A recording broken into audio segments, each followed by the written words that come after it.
அன்புக்குரியவர்களே, ஆண்டவர் இயேசுவின் இனிய திருப்பெயரில் உங்களை அன்போடு வாழ்த்துகின்றேன். இந்த ஜெபமாலை மாதத்தில் ஒவ்வொரு நாளும் ஜெபமாலை புனிதர்கள் என்னும் தலைப்பில் ஒரு புனிதரை பற்றி உங்களோடு பகிர்ந்து கொள்வதில் நான் மகிழ்ச்சி அடைகின்றேன்.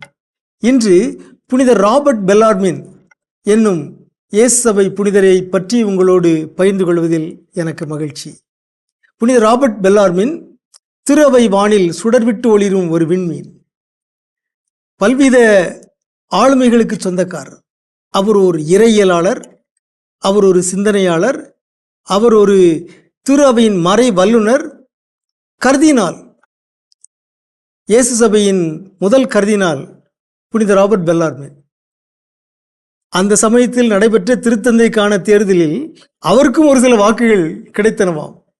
ஒருவேளை அவர் வெற்றி பெற்றிருந்தால் திரு அவையின் முதல் இயேசு சபை திருத்தந்தை என்னும் பெயரை பிரான்சிஸ்க்கு முன்பாக அவர் பெற்றிருப்பார்.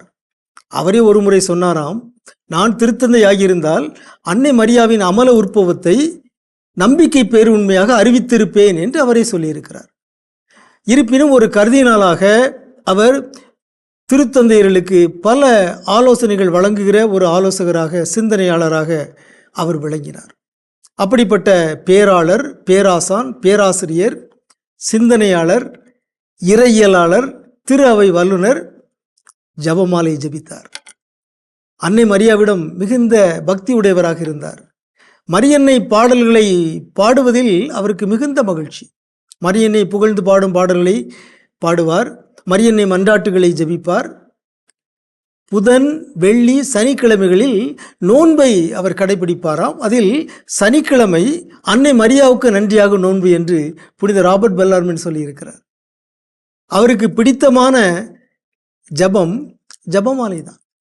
அவருடைய வாழ்வில் ஒருமுறை ரோமையில் புனித பேதுரு பசிலிக்காவில் நடைபெற்ற நற்கருணை பவனின் போது 3 ஜெபமாலைகளை ஜபித்ததாக அவர் சொல்லியிருக்கிறார். ஒரு வியப்பான ஒரு செய்தி.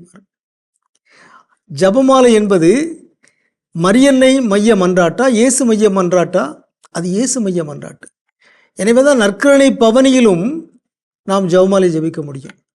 நற்கருணை எழுந்தேற்றம் செய்து வைத்து நாம் ஜெபமாலை ஜபிக்க முடியும்.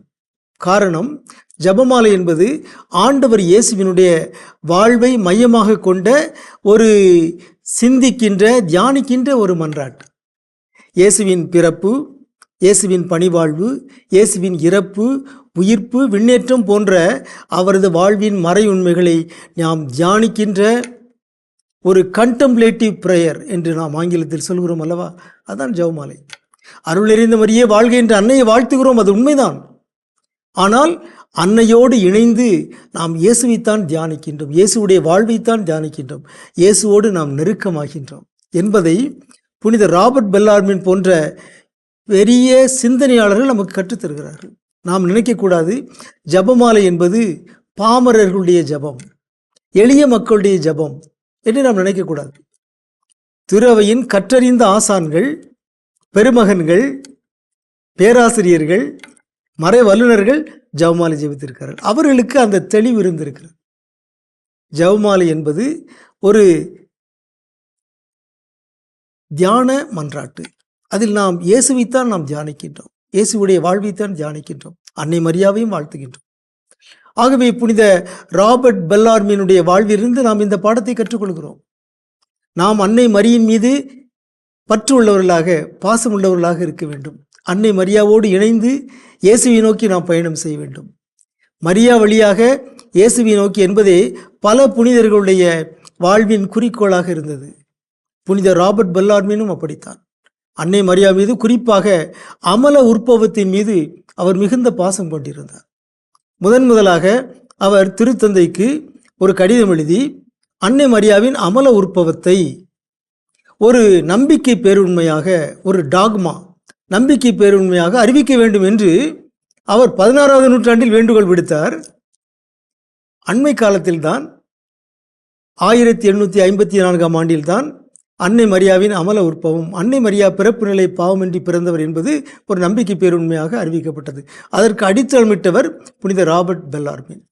அவர் ஒரு ஜெபமாலை புனிதர். அவரை போலவே நாமும் நாள்தோறும் ஜபமாலையை தனியாகவோ குடும்பமாகவோ இறைவேண்டல் செய்வோமாக. இறைவனின் ஆசைகளை பெற்றுக்கொள்வோமாக.